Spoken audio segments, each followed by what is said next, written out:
मनसे आणि ठाकरेंच्या शिवसेनेची आज पुण्यामध्ये महत्त्वाची बैठक. महाविकास आघाडीसोबत जायचं की नाही, मनसे आज घेणार निर्णय. तर मनसे आणि ठाकरेंच्या शिवसेनेमध्ये आज जागा वाटपाबाबत अंतिम निर्णय होणार.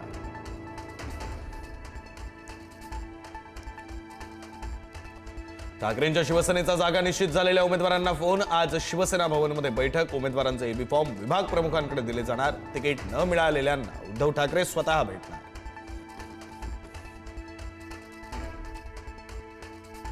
ठाकरे बंधूंचा शरद पवारांच्या राष्ट्रवादीला मुंबईत केवळ 16 जागांचा प्रस्ताव दिल्याची माहिती. राष्ट्रवादी सोबत आल्यास ठाकरेंच्या शिवसेनेतील कोट्यातील जागा राष्ट्रवादीला सोडल्या जाणार असल्याची माहिती.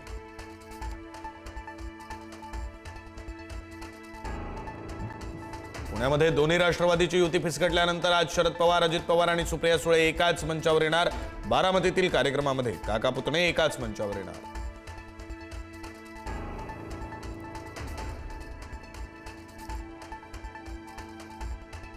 मुंबई पालिकेसाठी भाजपची पहिली यादी आज जाहीर होण्याची शक्यता. भाजपची उमेदवारांची नावं निश्चित झाल्याची माहिती.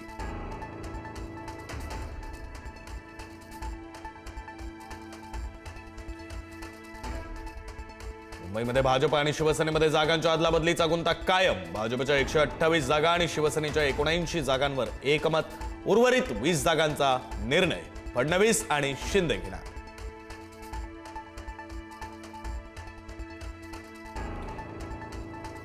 रवींद्र धनगेकरांचा मुलगा प्रणव धनगेकर पुण्यामध्ये अपक्ष निवडणूक लढवणार. युतीमध्ये प्रभाग क्रमांक 24 भाजपकडे गेल्यानं अपक्ष लढण्याचा निर्णय.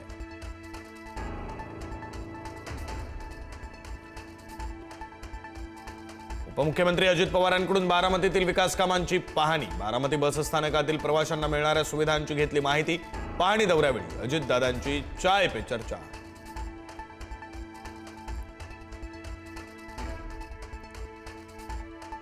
मंगेश काळोखेंच्या हत्येचा थरकाप उडवणारा सीसीटीव्ही समोर. काळोखेंच्या हत्येप्रकरणी मुख्य आरोपी रवींद्र देवकर, दर्शन देवकर सह 7 जणांना अटक. उपमुख्यमंत्री एकनाथ शिंदेंनी घेतली काळोखे कुटुंबियांची भेट.